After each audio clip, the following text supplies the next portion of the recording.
नमस्ते साथियों, झुनझुनू पाठशाला में आपका स्वागत है। देखिए, हम फोर्थ ग्रेड की जो प्रश्नावली चला रहे हैं उसकी आज हम और एक क्लास करेंगे और बाकी एग्जाम के लिए भी बहुत ही महत्वपूर्ण हो जाएगी। देखिए क्या प्रश्न है हमारे पास में। देखिए, आपको इस क्लास में ये फायदा होगा कि आपको यहाँ पे बिल्कुल भी टाइम पास नहीं होगा।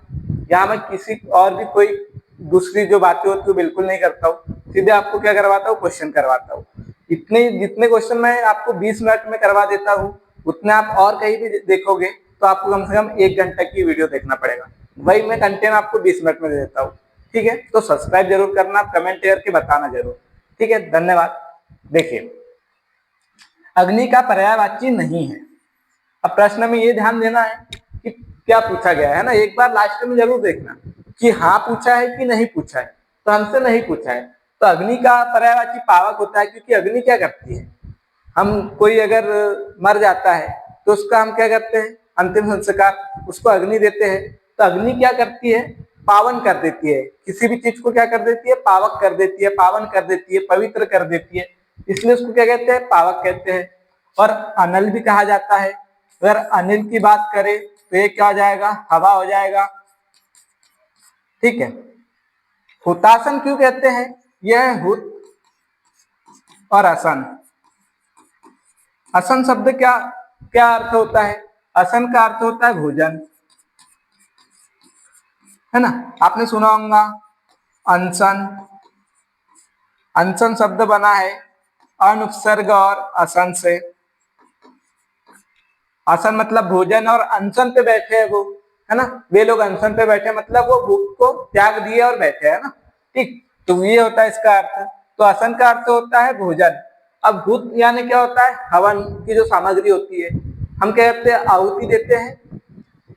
तो हुत मतलब जो हवन की सामग्री होती है। और असन जो क्या करे, हुत मतलब हवन की सामग्री का भोजन करे। जब हम डालते हैं हवन में तो अग्नि क्या करती है, उसका भोजन करती है, उसको इसलिए क्या कहते हैं, हुतासन भी कहते हैं। और तुहिन, तुहिन ये सही हो जाएगा हमारे पास, ये अग्नि का पर्यायवाची नहीं है। तुहिन किसका पर्यायवाची है, तो ये हो जाएगा ओस का। ठीक है, ये किसका पर्यायवाची है, ओस का पर्यायवाची तुहिन है। अब अगला प्रश्न देखेंगे।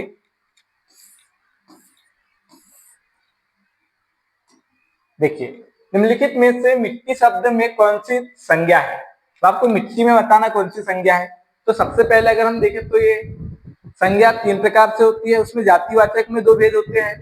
ठीक है, तो देखिए यहाँ पे जातिवाचक नहीं दिया है तो हम अब क्या करेंगे, इसको द्रववाचक या समूहवाचक में लेंगे, है ना। ये देखिए, जातिवाचक के 2 भेद होते हैं,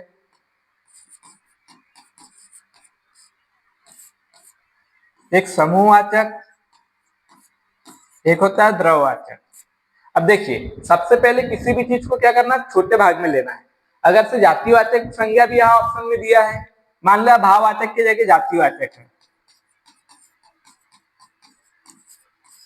वैसे मिट्टी जातिवाचक में आता है, लेकिन जातिवाचक में तो समूह में आता है या फिर द्रव में आता है, तो किसमें आता है, द्रववाचक में आता है। तो पहला हमारा क्या होगा, द्रववाचक सही हो जाएगा। ठीक है, और अगर से मान लो यहाँ पे द्रववाचक नहीं दिया है और भाववाचक दे के रखा है ऑप्शन, और जातिवाचक है, समूहवाचक और व्यक्तिवाचक है, तब आप क्या करोगे, जातिवाचक को सही करोगे। ठीक है, समझ आ गया, ऑप्शन के अकॉर्डिंग किसको सही करना है। चलिए अगला प्रश्न है। देखिए, ऋग्वेद शब्द का संधि विच्छेद है, अब आपको बताना है ये शब्द किससे बना है, ये ऋग और वेद से। ठीक है, तो ये भी नहीं होगा, ये ऑप्शन भी नहीं, इसमें हलन तो होना चाहिए था। ये थर्ड वाला सही हो जाएगा, सी वाला ऑप्शन सही, रीत नहीं होता है ना, तो हमारे पास में सी वाला ऑप्शन सही हो गया। और उसमें संधि कौन सी है ऋग्वेद में, तो व्यंजन संधि हो जाएगी। देखिए, चूरन का तत्सम शब्द बताना आपको, तो चूरन का क्या होता है, चौर होता है क्या, नहीं होता है। चौर का तद्भव क्या हो जाएगा, ये तत्सम शब्द है ना। इसका क्या हो जाएगा, चोर हो जाएगा तद्भव। चूर्ण तत्सम शब्द है, इसका क्या हो जाएगा, चूरन हो जाएगा तद्भव। चर्म का क्या हो जाएगा, चांग हो जाएगा तद्भव रूप। चक्षु क्या क्या हो जाएगा, चक हो जाएगा, है ना, तद्भव रूप। तो हमारे पास में सेकंड ऑप्शन सही हो जाएगा। अगला देखेंगे,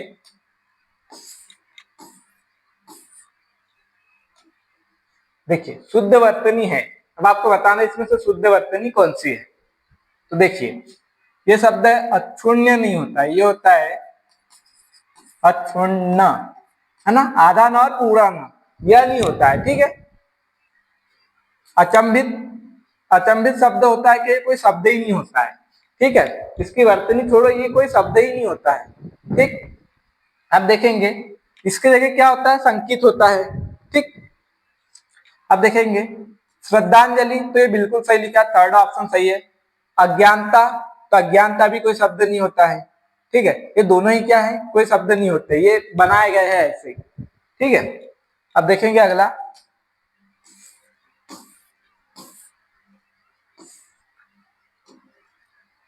किस शब्द में प्रत्यय नहीं है। अब प्रत्यय नहीं है पूछा है, तो नीरस शब्द किससे बना है, नी और रस से, तो इसमें कोई प्रत्यय नहीं, इसमें नी उपसर्ग है, तो ये वाला ऑप्शन सही हो जाएगा।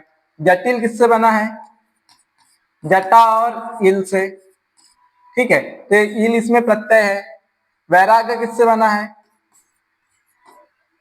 विराग और यह प्रत्यय से, यहां भी यह प्रत्यय है।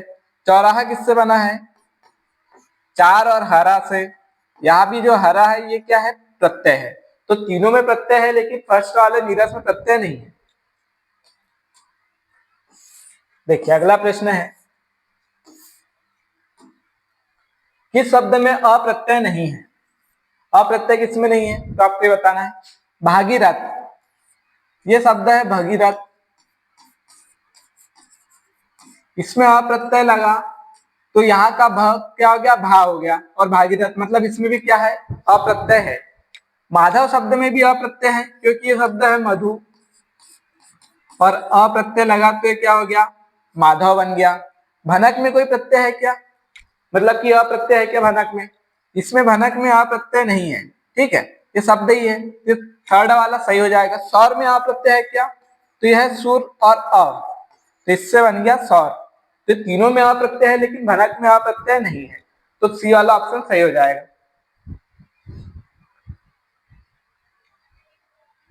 देखिए निम्नलिखित में से किस शब्द में अप उपसर्ग का प्रयोग हुआ है। अप का प्रयोग किसमें हुआ आपको बताना है। ये शब्द क्या है, उपसर्ग पर्याप्त शब्द है,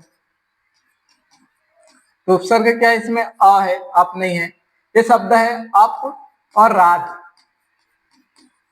राध का अर्थ होता है कार्य, तो जो अप है ये उपसर्ग है, और हमसे पूछा आप उपसर्ग इसमें, तो बी वाले में बिल्कुल सही।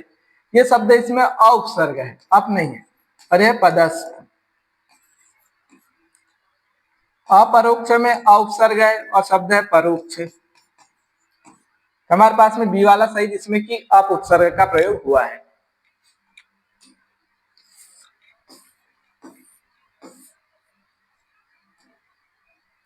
अच्छे घर बयाना देना मुहावरे का क्या उचित अर्थ है। कठिन और असंभव कार्य करना, अधिक बलवान से बैर भाव मोल लेना, परिणाम खराब करना, विवेक खो देना। तो इसका क्या होता है, अच्छे घर बयाना देना मतलब कि अधिक बलवान से बैर भाव करना, ठीक है, यही हमारे पास में बी वाला सही हो जाएगा। तो अगला देखेंगे,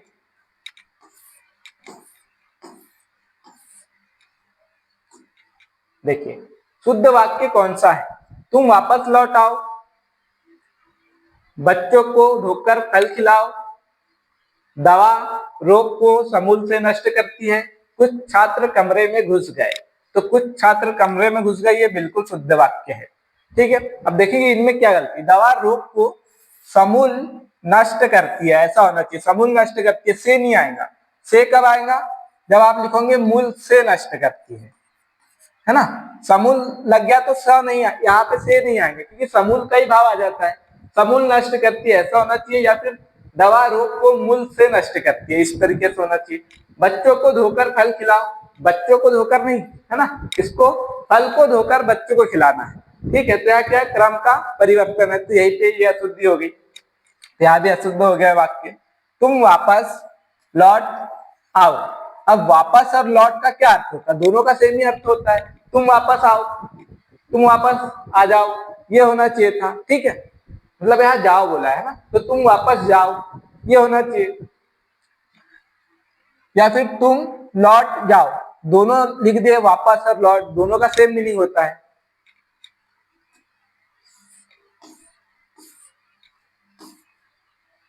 देखिए क्या प्रश्न है, जो स्त्री कविता रचती है, वाक्य के लिए सही एक शब्द बताना है। जो कविता रचती है उसके लिए क्या आ जाएगा? कवित्री आ जाएगा।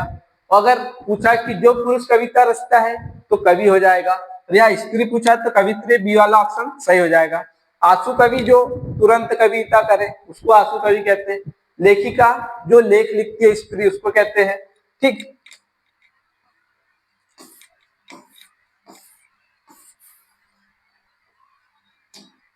देखिए निम्नलिखित में आपको अशुद्ध वाक्य बताना है, एक है ना। निम्नलिखित वाक्यों में से एक वाक्य अशुद्ध है, कौन सा है देखते हैं। छात्रों ने पंडित नेहरू को अभिनंदन पत्र अर्पित किया, बिल्कुल सही है। महादेवी वर्मा ने सरस्वती को श्रद्धा सुमन अर्पित किया। जो छोटे लोग होते हैं वो बड़ों को क्या करते हैं? अर्पण करते हैं, है ना। प्रदान कौन करता है? बड़े लोग छोटों को प्रदान करते हैं। रानी ने बुद्ध को अहिंसा भाव अर्पित किया, बिल्कुल सही है। छात्रों ने पंडित नेहरू को अभिनंदन पत्र प्रदान किया। अब यहाँ क्या गलती हो गई? छात्रों ने किया है, छोटे ने बड़ों को करेंगे तो क्या आएगा? अर्पित आएगा, है ना। अर्पण कौन करता है? छोटे लोग बड़ों को करते हैं। अगर बड़े करेंगे तो वो क्या होगा? तब प्रदान होगा। ठीक,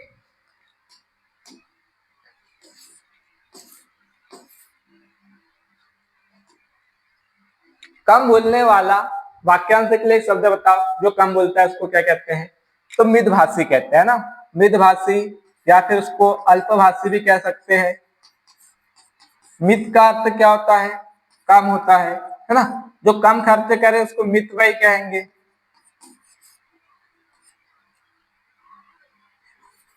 अल्प और मित का सेम अर्थ होता है।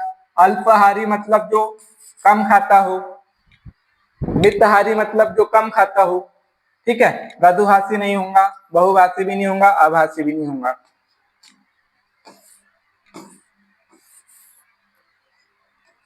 चलिए, अशुद्ध वर्तनी है, इसमें बताइए अशुद्ध वर्तनी कौन सी है। तो रौद्र बिल्कुल सही लिखा है, वात्सल्य भी बिल्कुल सही है, जुगुप्सा भी बिल्कुल सही है, बारात गलत है ना। आपने बहुत जगह देखा होगा बाराती कहते हैं, लेकिन बारात शब्द गलत है। कैसे पता करें? तो यह है वर यात्रा तत्सम रूप, और इससे बना ये वर है। वर में आपको आ दिख रहा है क्या? नहीं दिख रहा है, तो उससे बना है बारात, है ना। तो बारात सही होता है, बारात नहीं होता है। तो चौथा ऑप्शन हमारे पास में सही हो जाएगा। अशुद्ध वर्तनी हमारे पास में ये हो जाएगी बारात की। देखिए कौन सा शब्द विशेषण नहीं है। अब विशेषण कौन सा नहीं है? भाईचारा। ये भाईचारा क्या है? भाववाचक संज्ञा है, ये पहला ही सही हो जाएगा। थकाहारा व्यक्ति, मतलब ये व्यक्ति की विशेषता बता रहा है, ये विशेषण है। बेसहारा व्यक्ति, ये भी व्यक्ति की विशेषता बता रहा है, तो ये क्या है? विशेषण है। बेचारा व्यक्ति, बेचारा लड़का, तो ये भी क्या है? विशेषण है। तो तीनों विशेषण है। भाईचारा क्या है? भाववाचक संज्ञा है।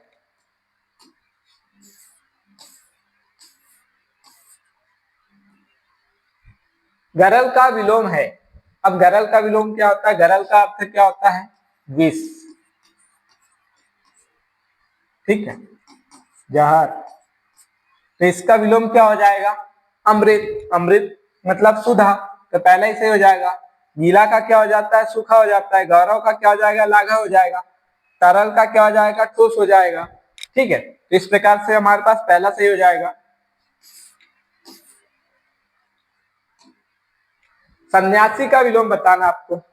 राजा का रंक होता है, प्रजा हो सकता है, राजा का रानी हो सकता है। ठीक है, भोगी का जोगी हो जाता है, गृहस्थ, है ना, ये हो जाएगा हमारे पास में पहला वाला बिल्कुल सही हो जाएगा। ब्रह्मचारी का कोई खास है नहीं प्रचलित शब्द जो विलोम में हो। ठीक है, तो आपको सन्यासी का याद रखना है, क्या हो जाएगा? गृहस्थ हो जाएगा। ठीक है, ये लास्ट प्रश्न था हमारे पास। चलिए, अगर क्लास अच्छी लगी है तो कमेंट में जरूर बताएं। क्या आप कमेंट करते हो तो मुझे अच्छा लगता है ना, और भी अच्छी क्लास लाने की इच्छा होती है फिर।